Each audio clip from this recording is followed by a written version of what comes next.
Welcome everyone. Welcome to this video. Today we're going to be talking about the juki machine. So the industrial juki machine. And running an industrial sewing machine is a little tricky. And for some people it's a little scary to get started. But the more you use it, the better you become. And the more you practice, the better you'll be. So it's worth it to invest in an industrial machine, because your sewing can look so much more professional, and it can also save you a lot of time because it moves at a faster rate. So it moves a little bit, faster, and you can sew a little bit faster. So it really helps you. So I'm going to be moving the camera around a lot in this video because I want to show you some different components about the machine. So I'm going to just kind of be flipping around the camera. So just beware of that.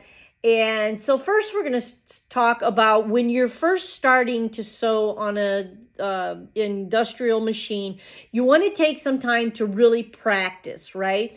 And in doing so, you want to go ahead and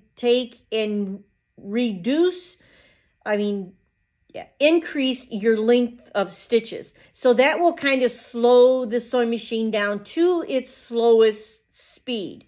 Because if you have it on a smaller stitching setting, it will sew much faster. So if you're just starting out, so you want to make sure that you go ahead and you lengthen your stitches so you slow it down as best you can.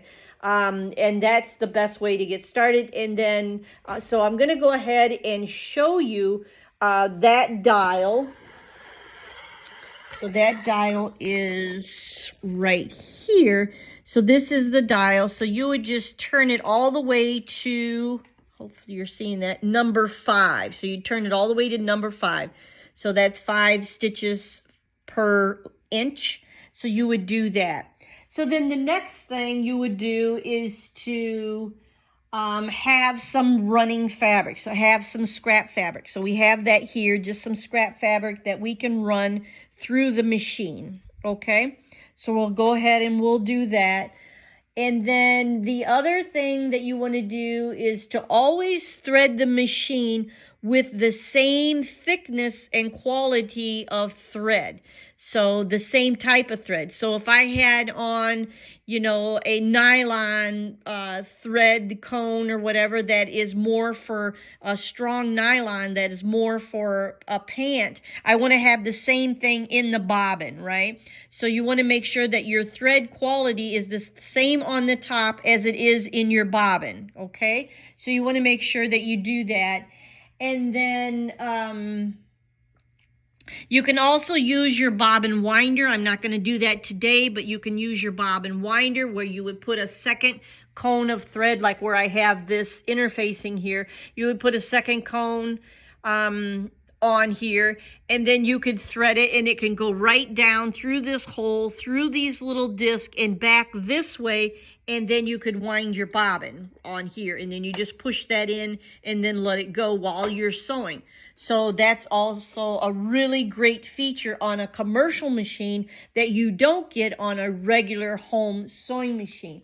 So I want to make that clear. Another reason why this type of machine is important if you're trying to do professional work, or you're trying to do it at a faster rate or faster speed. So then also you want to check your needle. So here's the screw to undo your needle. So you would just unscrew that little screw right there, and then you want to replace your needle. Now my needles, they all have, for this machine, it has a little groove on this left-hand side. So here's the hole, it goes this way, and it has a little groove here. I can stick my nail and run my nail in that little groove. So that's how you know that you're putting it in right. So you want to check your needle and make sure before you take it out to put a new one in that you understand how it goes back in, right? So you want to do that. And you want to make sure that you check your needle for burrs or things like that, or when you do some stitching on some scrap fabric, that you check to see if the stitches look good and adjust it before you get too far into your sewing. So you want to do that. And then let's see, you want to change the type of feet. If you want to change the foot, this is the screw here for the foot. So you can change different types of feet. So I happen to have this one on here. It has a guard for your fingers so they don't get in, get underneath there. And then, if you wanted to change it to like a foot that is for invisible zippers, then you would just unscrew that and then slip this up there, open it up with your knee lever, and then slip this one on here from the bottom up, and then just re-screw it into this one, right? So that's how you would do that. And then this is a self-oiling machine, so it has a little oil. When you sew, it'll show the oil coming up here. And let's take a look at mine. I have no idea what it looks like right now. I'm sorry about the camera. So you can see mine is on high. You can see down in there the clear oil. Everything is nice and clean, and it is on high. So you want to always make sure that you are above that low mark and that you put sewing machine oil in there, right? I buy it by the gallon, so I know that I always have it on hand. Okay, so then let's see.